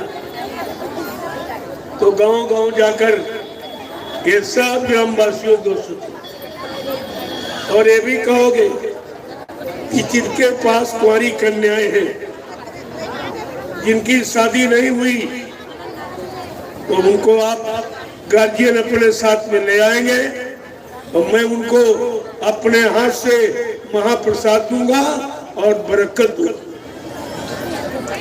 जो दुनिया में कोई नहीं। एक कन्या पूजन कोई जानता ही नहीं तो करेगा क्या वो? ये केवल मैं ही करता हूँ, पूरे हिंदुस्तान में कोई नहीं, क्योंकि ये नहीं मालूम है यही कन्याएं आगे माँ बनेगी। इनसे ध्रुव प्रहलाद पैदा हो तो धर्म की स्थापना हो जाएगी, और सच्चे चरित्रवान पैदा होंगे तो देश समाज का काम हो जाएगा। इस बिंदु को इसलिए पकड़ा गया। बेटी और रोटी दो ही बिंदु है आपके जीवन के। अगर रोटी की समस्या हल हो जाए और बेटी रोटी जीवन को चलाने वाली और बेटी कुल परिवार की लज्जा रखने वाले, ये दो ही काम आपके मुख्य है, और इन पर न कोई नेता ध्यान दे रहा और न कोई महात्मा। ये पकड़ अभी किसी के पास नहीं, और ये जीवन के दो ही मेन बिंदु हैं, एक रोटी दूसरा बेटी। तो कल मैं लोगों को परिचय दूंगा कि सती आने पर तुम तो रोटी भोजन उनको खिलाते हो जिनको जानते हो, या जिनका खाया उनका उनको खिलाते हो, लेकिन ये सत्युग की व्यवस्था, सत्युग की भूमिका आप देखिए। ये जो निमंत्रण देने जा रहे हैं ये ग्रामवासियों को नहीं जानते और ग्रामवासी इनको नहीं जानते, फिर ये निमंत्रण कैसा? यानी सत्युग आने पर इसी तरह रोटी के बारे में पूछा नहीं जाएगा, सबको समान से रोटी मिलेगी और सबकी बेटियों की रक्षा होगी। ये दो बिंदु है मुख्य। जाओ उधर। इस पर अभी कभी कोई किसी का ध्यान नहीं गया, न कोई नेता न कोई महात्मा, और ये असली चीज है। तो कल आप ये काम करेंगे दुनिया में कोई नहीं, और तुमको लाभ ये मिलेगा कि तुम्हारा भी यहाँ लेन देन है, कर्म कर जाए, खा लिया खिलाया नहीं, ले लिया दिया नहीं, और भूल भी गए तुम्हें मालूम नहीं। तो एक दिन में कितने जन्मों का तुम्हारा कर्म कर्जा निपटा दिया जाएगा। तो कितना बड़ा काम, ये कितना बड़ा लाभ है। इसलिए अपने इस लाभ को लेने के लिए सुबह कल 7:30 बजे हाथ में झंडा लेकर महिलाएं पुरुष, एक लाइन महिलाओं की एक पुरुषों, सिर्फ जय गुरुदेव नाम प्रभु का बोलते हुए, और कोई भाषणबाजी नहीं, आपको कुछ नहीं करेगा। तो निकलो आप भी, देखिए कैसे काम होता, वैचारिक क्रांति कैसे खड़ी होती, ये सब दिखा दिया गया। सब धर्म लड़ेंगे आपस में, हम तुम्हें दिखा देंगे। होगी जन जन में क्रांति, हम तुम्हें दिखा देंगे। राजा रैयत लड़ जाएगी, हम तुम्हें बता देंगे। ये सब कहा गया, ये सब बाबा जी ने बता रखा, लेकिन आप उनके वचनों को भूल गए हो। अब वो सब वचन तुम्हारे सामने सिद्ध होने वाले। तो ये काम आपको, जो हिंदुस्तान में न किसी ने कभी पहले किया, न आज कोई कर रहा, न आगे कर सकेगा, ये अनोखा काम आपका है। तो कल आप ये करेंगे। कल आखिरी दिन है, ये भी एक जागरण लोगों के सामने खड़ा कर दिया जाए, कैसी कैसी वैचारिक क्रांति खड़ी की जाए। काफिले के माध्यम से, सागार के प्रचार के माध्यम से, निमंत्रण के माध्यम से, कन्या पूजन के माध्यम से, शोभा यात्रा निकालने के माध्यम से, आध्यात्मिक सत्संग सुनाने के माध्यम से, कितने तरीके अपनाए जा रहे हैं। वैचारिक क्रांति कैसे खड़ी होगी, ये सब आपको दिखा दिया जाए। जय गुरुदेव, जय गुरुदेव, जय गुरुदेव। नाम किसका? जय गुरुदेव। नाम किसका? प्रभु का प्यारा नाम। जोर से बोलो, सब मिल बोलो, बोलना होगा, अभी से बोलो, दुख दर्द हरेंगे, सब कष्ट मिटेंगे, सुख शांति भी देंगे। सबके दाता, सबके मालिक, प्रेम से बोले ये राम नहीं इंसान का, ये काम नहीं इंसान का। इस बात को गांठ में बांध दीजिए। अब ये कोई काम इंसानों के बस का नहीं। 70 साल की आजादी इंसानों के काम का परिचय दे दी। और ये महात्माओं के प्रवचन, ये भी आपको परिचय दे दिए। कुछ नहीं, न प्रवचनों से धर्म रह पाया, न राजनीति से लोगों को सुख शांति मिल पाई। ये राजनीति धर्मनीति दोनों खत्म, दोनों समाप्त हो गई। इसलिए अब वैचारिक क्रांति की आवश्यकता, वैचारिक क्रांति खड़ी की जा रही है सारे हिंदुस्तान में। आप इसको देखिए और समझिए, तब धीरे धीरे तुम्हारी समझ में आ जाएगा। और ये सद्गुरु दाता दयालु के अनमोल वचन ये सब तुम्हारे सामने सिद्ध कर दिए जाएंगे। तो 10 जुलाई 1952 से और 2012 आपको सुनाया गया, ये सब सिद्ध हो जाए। जय गुरुदेव। अब आप लोग लाइन से खड़े हो जाओ, ये प्रसाद जरूर ले लो।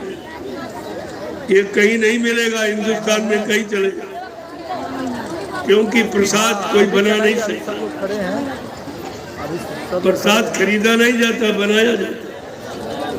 जब कोई बना नहीं पा रहा तो खरीदने के बाद प्रचार कर दिया कि प्रसाद लेके आओ, प्रसाद लेके। अगर वो प्रसाद जहाँ से खरीदते हो वो तो मानो माल बेचारे हो जाते, उनको भी बेचने की क्या जरूरत थी। प्रसाद कहीं बेचा जाता है? इधर लगेगा, न बेचा जाता, न खरीदा जाता, इधर लगेगा, इधर प्रसाद बांटा जाता, प्रसाद बांटा जाता। आज सारे हिंदुस्तान में अनोखा काम हो रहा है प्रसाद वितरण का। अभी मैंने जय गुरुदेव आध्यात्मिक जन जागरण शाकाहारी काफिला लेके मैं निकला और 3 प्रांतों में भ्रमण किया। शाकाहारी बनने की प्रार्थना की गई। बीमारी से बचाने के लिए शाकाहार अनिवार्य। बिना शाकाहार के कोई भी देश को, समाज को बचा नहीं सकता, बीमारियों से मुक्त नहीं कर सकता, लड़ाई झगड़े मारकाट इनका को बंद नहीं करा सकता, और दुर्घटनाओं को, अकाल मौत को रोक नहीं सकता। ये एक लाइन है, ये एक लाइन। ये सब बातें आप नोट करके रखो। ये कोई नहीं कह रहा, न किसी मंदिर मस्जिद से आवाज आ रही, न किसी तीर्थ से आ रही, न कोई नेता से, न कोई महात्मा से। ये आवाज कोई नहीं लगा रहा। जिसकी जरूरत है, आप लोग घर जा रहे हैं तो आप लोग प्रसाद ले लीजिए। कल का ये विशेष समय है, देखिए आप इसको, जो हिंदुस्तान में कोई नहीं कर रहा। ये निमंत्रण और कन्या पूजन, ये दोनों काम विकास भाई बिल्कुल अनोखे, द्वितीय विलक्षण है, जिनके बारे में किसी को जानकारी ही नहीं। अगर जानकारी होती और इसका लाभ मालूम होता तो ये काम ये लोग जरूर कर डालते। इसके बारे में इनको मालूम नहीं क्या लाभ इससे। जय गुरुदेव, जय गुरुदेव। देखो बड़ी मर्यादा के साथ जो सबसे पीछे खड़ा होगा उसकी तपस्या मानी जाएगी, उसको जो प्रसाद मिलेगा उसका लाभ सबसे ज्यादा। ये घुसपैठी मत करो, इधर उधर घुसकर फिर प्रसाद का मतलब नहीं रहा, वो प्रसाद नहीं रहेगा।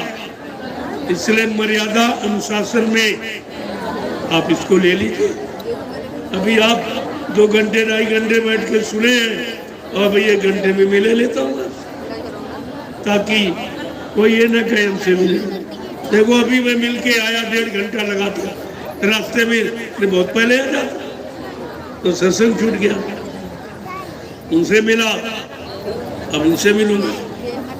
फिर इसके बाद सत्संग भी हुआ, तब बैठा, फिर बैठूंगा। तो बैठने का समय जानते हो, 13-13, 14-14 घंटे ये बैठता हूँ। ऐसे नहीं, इतनी मेहनत परिश्रम किया जा रहा। मैं तो सोचता हूँ सबके सिर पे हाथ पड़ जाए, लेकिन तुम इतनी भीड़ और धक्का मुक्की करते हो तो आधे छूट जाते हो। अगर एक लाइन से ऐसे आओ, ऐसे निकलते जाओ तो मैं बहुत जल्दी सब कर देता हूँ। लेकिन ये मानते नहीं, ये तो हुड़दंग मचाने वाले हैं, ये अनुशासन में रहने वाले हैं। नहीं तो ये तो बेलगाम रहे हमेशा, आवाज भी वही करे।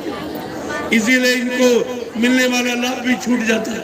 नहीं, सिक्के सिर पे आंख पड़ता तो सबको लाभ मिल जाता। वैसे प्रयास में पूरा करता हूँ, चलो भाई सबके सिर पे आंख पड़ जाए तो इनको विश्वास हो जाए। जय गुरुदेव। सतयुग कौन लाएंगे, कलयुग को कौन भगाएंगे, विश्व में सुख शांति कौन लाएंगे, जन जन में प्रेम कौन लाएंगे। ये सब का अनोखा है और उसी का यह प्रारूप है जो ये निमंत्रण करने पूजन, इसी का प्रारूप।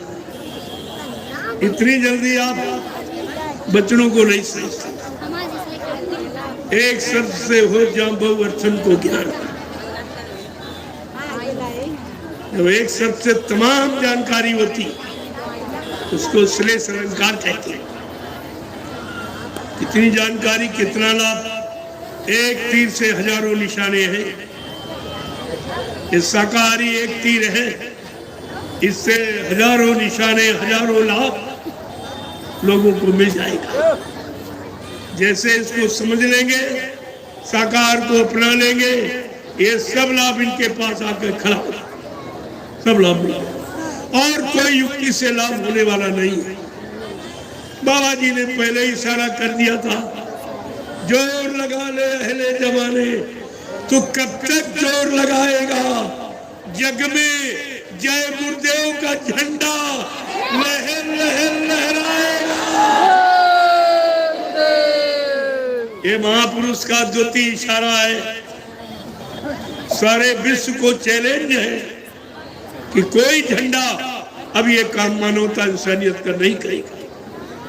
इन झंडों में स्वार्थ भर गया, इन झंडों में पद की लोलुपता है, अपने निजी स्वार्थ लाभ की यानी भावना है। लिया जाए ये झंडा सार्वजनिक लाभ नहीं दे सकते। इसलिए बाबा जी ने कहा भी महात्मा समझा रहे, सब तरह से मना रहे हैं। अगर तुमने उनके वचनों को ना माना और न विश्वास किया तो पीछे कुदरत खड़ी है। अपने एक डंडे लपड़ थप्पड़ में 20 का करोड़ का वारा न्यारा सेकंडों में कर देगी।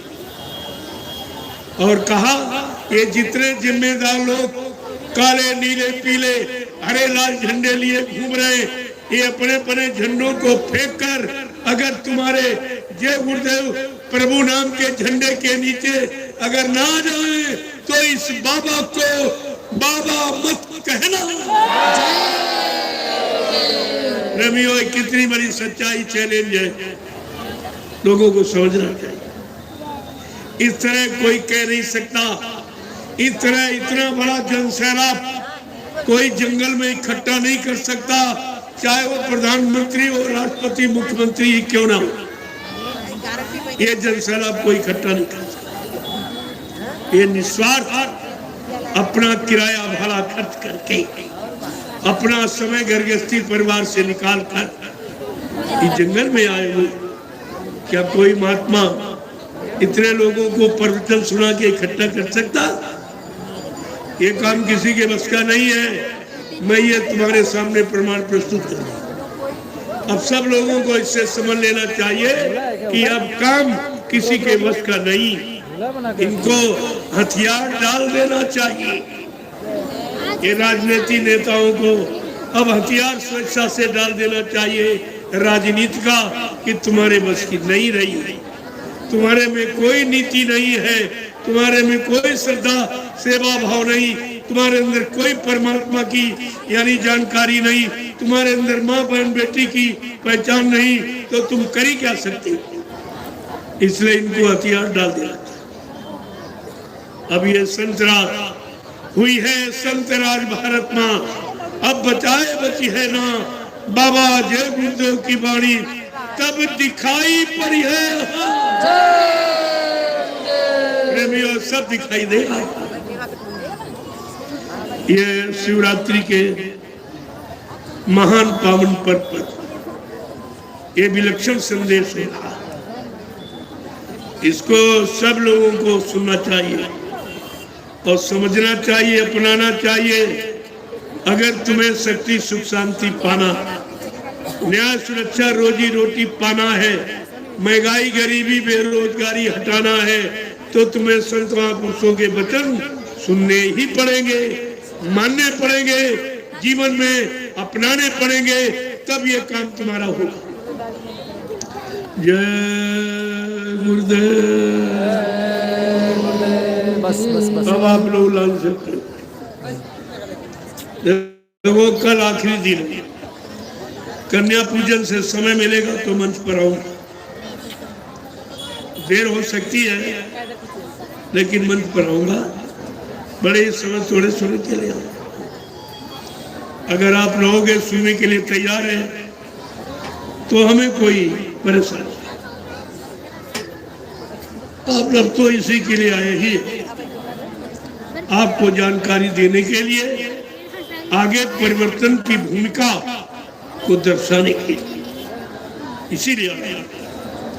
और ये कोई नहीं बताएगा, ये किसी के पास जानकारी नहीं कि आगे क्या होगा, क्या होने वाला है, कितना खराब समय आने वाला, क्योंकि ये लोग खराब कर्म बंद नहीं करेंगे। ये सब उसी में जुट गए, एकदम मार काट हिंसा